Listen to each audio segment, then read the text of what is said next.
Today is something about the etheric body and also about the etheric substance in general.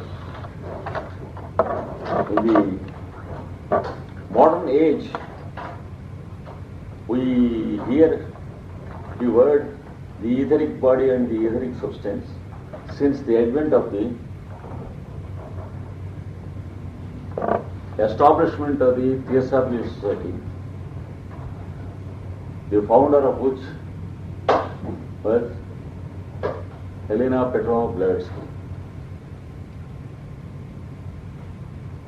Till then, we find the concept of the subtler vehicles incorporated once again in the mind of man, and gradually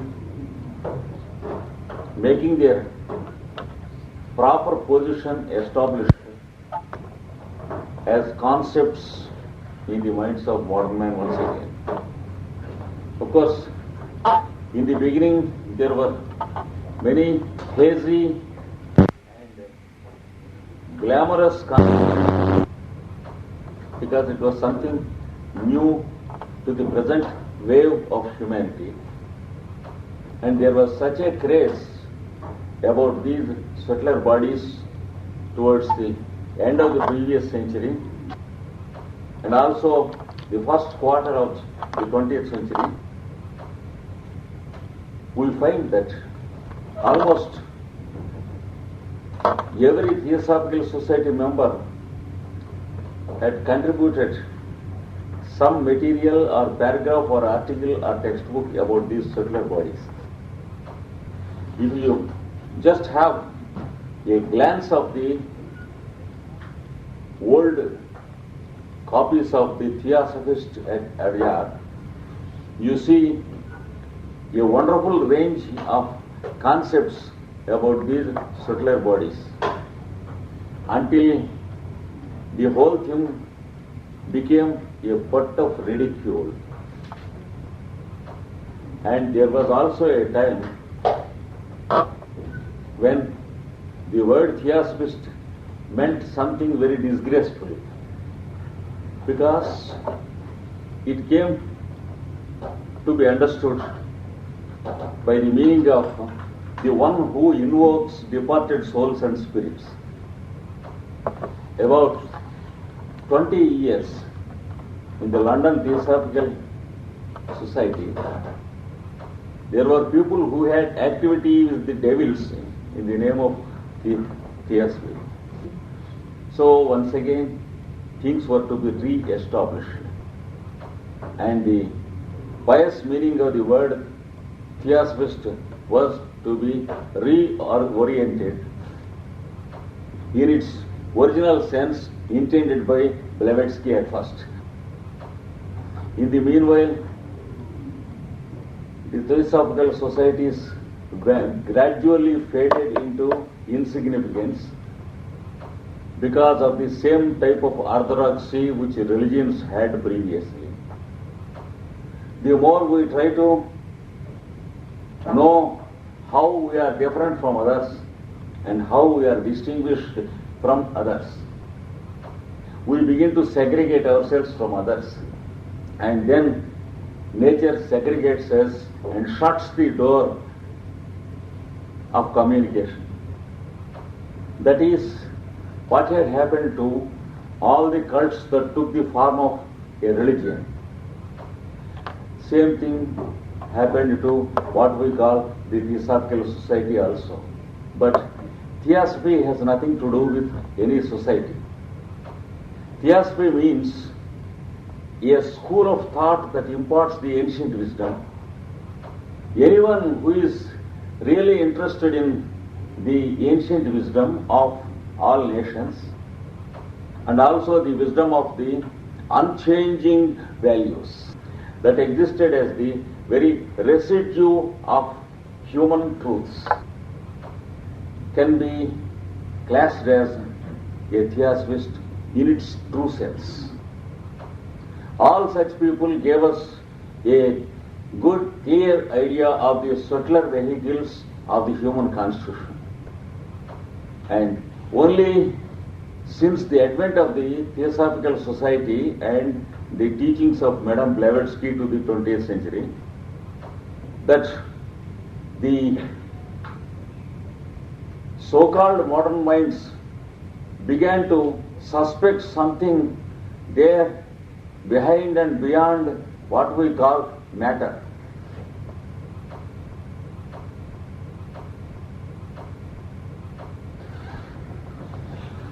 We know only our physical head.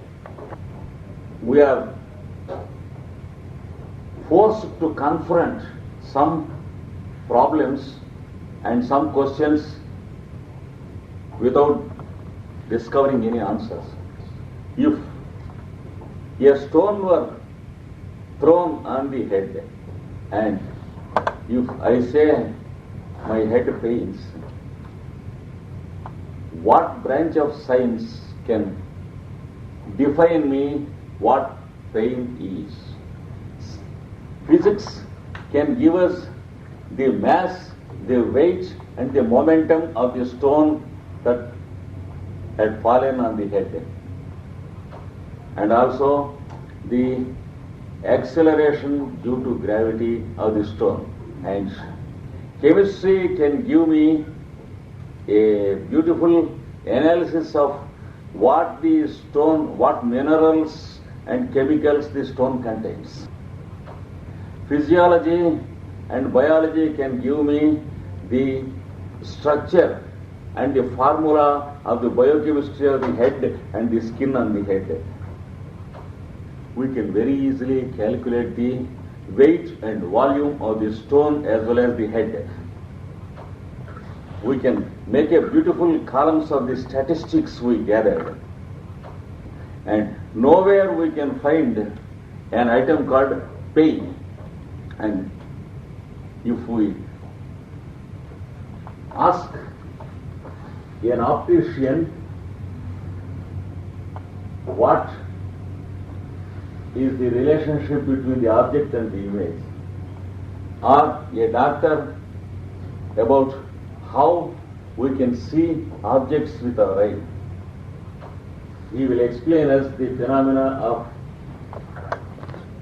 object and image and the properties of a biconvex lens, and he can detect the image on a screen and show it to us. But what he is missing wonderfully is, no doubt the object can throw its image upon the screen, but the screen cannot see the object or the image. And the whole thing can be thrown upon the screen of our eye. The screen behind the eye cannot see it, but we see it. When we ask what is sight, the optician can explain you only what is light. And till today, there is no science which can define what is sight. Same thing with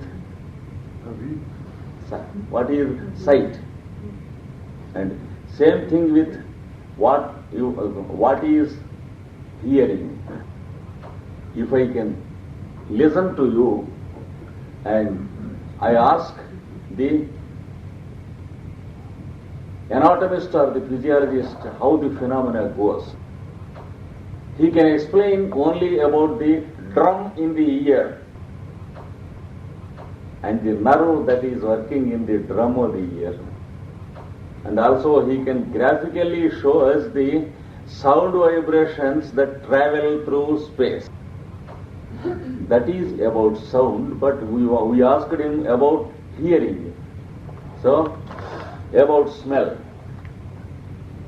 The medical man assures us that there is a membrane which captures smell, and there are buds on the tongue which can capture the taste. That much we ourselves know. We do not want a technician to explain us.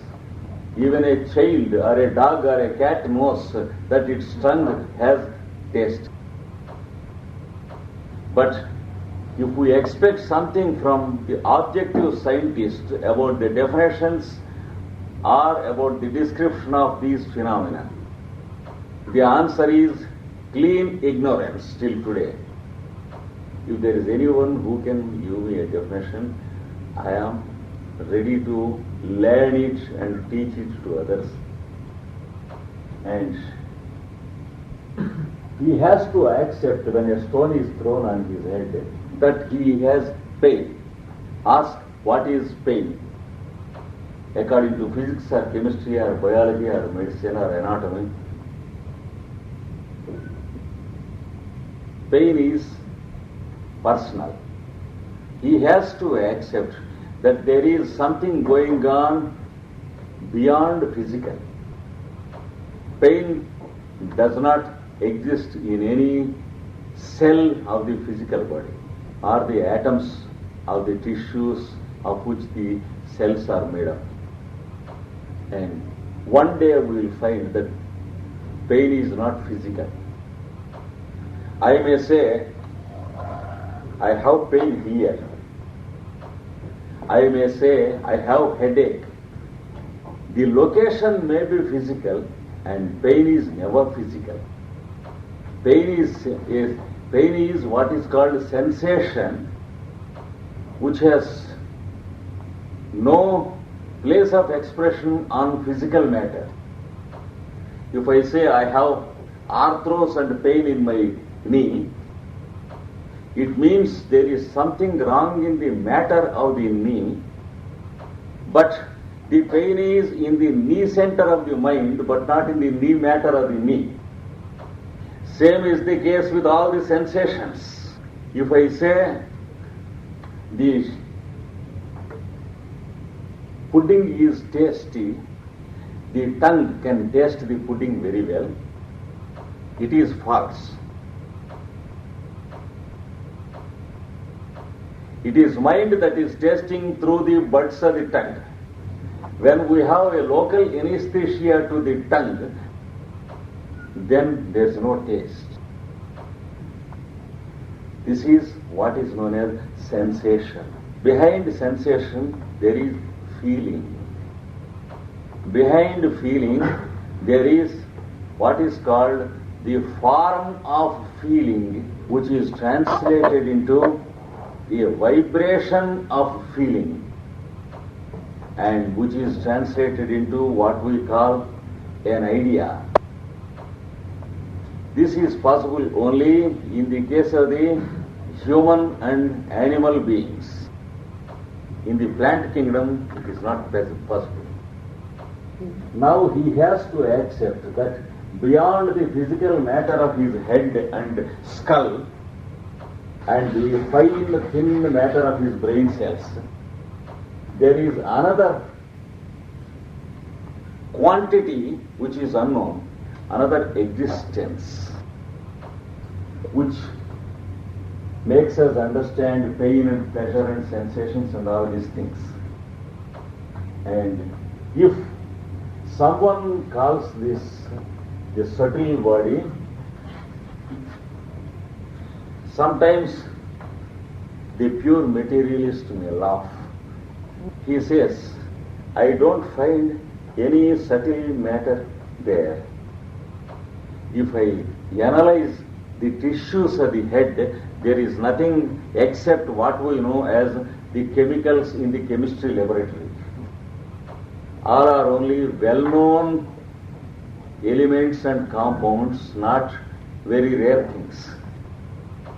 So he may assure that there is nothing except the minerals and the chemicals, and there is nothing like what you call the subtle body. In the early days of Theosophical Society, when for the first time the centers of energy along the spinal column were explained and quotations from the original Sanskrit and Tibetan were quoted about the 6 chakras and the 7th one, the head center. So great intellects laughed at it, especially doctors and their children and their near dear friends. They assured us that they could find these chakras neither in the anatomy theatre when they dissected a corpse, nor in the body of a living organism when they take the radiography of photos. They totally denied the existence of these chakras. So when they denied the existence of chakras, how can they accept the existence of a consciousness in the hollow? The fine, narrow, hollow tube within the vertebral column and within the corpse itself. There may be space here, but how can there be any consciousness in it? So, when they said that its name was Sushumna, they laughed at it. And on either side of this consciousness, two other consciousnesses, one solar and the other lunar, are existing in our vertebral column. They are called Ida and Pingala. They said, it's all nonsense, ignorance, superstition. We don't believe that which we do not see or find. The one question put by Madame Blavatsky to all these fellows was, do you have mind? They felt insulted. If you have, please show us your mind. Either allow us to dissect your head and see your mind, or show us something like mind in any corpse in the anatomy theatre. They blinked. That means they had no mind. She asked them, do you have common sense? If you have, show me. They could not show. He asked her, does that mean you do not have any common sense? So, where does common sense exist? It exists in a plane called mind. And where does pain exist? It exists in a body called the subtler body. And in course of time, man could understand the existence of all these subtler bodies, and the secret doctrine of Helena Petrova Blavatsky gradually became popular among the non-Theosophical Society members and influenced the intellects of every branch of learning and produced wonderfully desirable changes in the scientific thought of the century. And this no one can deny. But, excuse me, the Theosophical Society members can never boast of this knowledge, because they are the only fellows who did not read her secret doctrine. If at all, through 1 century and a half, anyone would have gone through the secret doctrine from leaf to leaf, it may be 2 or 3 among the Theosophical Society members of the globe, and not less than 2,000 of non-Theosophical Society members on this globe. Those who try to understand it, those who try to propagate it, and those who try to influence the scientific thought in the light of the writings of Blavatsky, all of them happen to be non-members of any Theosophical Society till now. It will be always true that the prophet is never honored in his own village. But wonderfully, today we have many people who know these subtler bodies. Let us try to understand one of these subtler bodies, which is called the etheric body.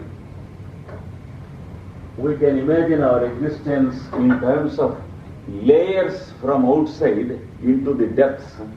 We have what we call the physical, which we know to some extent, and which the anatomy theatre fellow knows much. And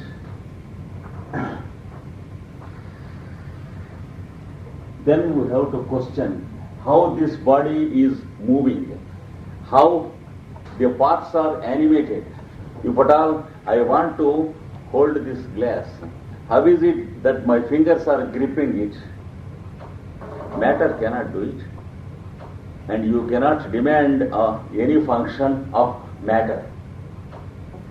If we believe that it is matter that is doing all these things, that means we believe that this wire is electricity.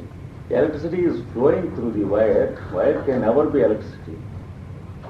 Similarly, force is flowing through the cells of the matter of our body, and force can never be matter. Force state of existence is different from matter state of existence, and they are interconvertible. That is for the first time explained to us by Albert Einstein, and there were people who laughed at him. Still there are a few people who laugh at him, just as there are people who laugh at the sun and the moon. When force and matter are interconvertibles, we can understand it very easily that a block of ice and the water upon which the block floats are interconvertibles. Just as water and ice are only two states of the same substance, and they are not at all two entities or items of existence, so also matter and force are two states of the same existence and not at all two different entities. They cannot be X and Y, but they can be X1 and X2. That is interconvertibility. Under certain conditions, the force state of existence becomes the matter state of existence. And when the conditions are reversed, the matter state of existence is reverted into the force state of existence. Like that, we have matter state of existence, but we have also the second one, settler body, which they say is made up of astral matter, but the one exists in the other, though they are the two states of the same existence. The one exists in the other, and we find in between some semi-physical existence. It is not completely physical, but it is not totally free from being physical. We have some such existence between the astral matter and the physical matter in us. You can ask how we feel the touch of air. It is because air is also molecules of gas, physical in the nature.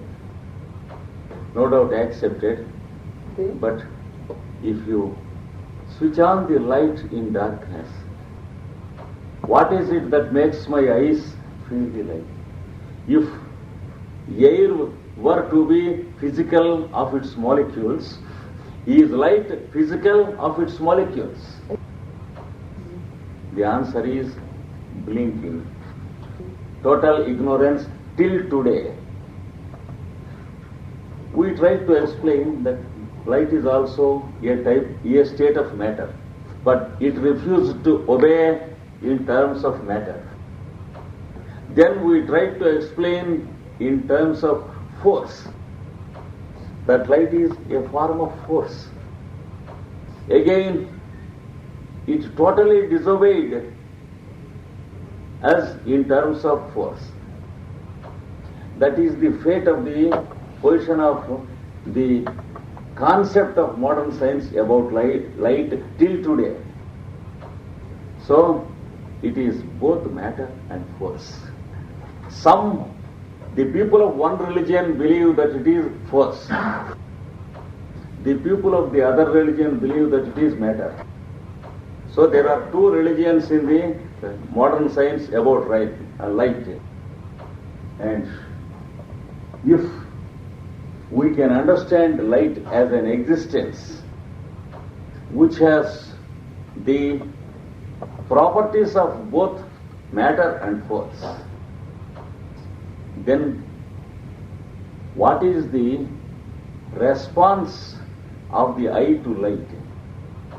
Is it physical? No, it is sensory. Just as the physical body has a vehicle, so also the sensory body should have a vehicle of its own. Just as the physical body has its own tissues, the sensory body also should have its own tissues. And that body is called etheric body. What is it made up of? It is made up of ether. The scientist says, we don't accept the term ether. Okay, we ask him, what do you mean by explaining us that it is alpha rays and gamma rays, beta rays, etc. Or X-rays, infrared rays and ultraviolet rays. That means rays beyond the known rays and rays below the known rays. Are we to accept the terms beyond and below as scientific? Are we to accept that alpha, beta and gamma, they initiate us into the greatest secrets, and the word etheric does not initiate us? After all, alpha, beta, gamma means it is only symbols used and they do not signify anything at all. But the word ether signifies many things which the modern scientist has not yet understood. Had he totally followed the school of thought of Albert Einstein and his followers, the modern scientist would have understood things long ago. But all cannot be Albert Einsteins. So here, there is a difficulty in accepting and understanding the etheric matter. Another question, when electricity is flowing through the conductors, we are very familiar with the conductor and its metal, as familiar as the conductor in a bus.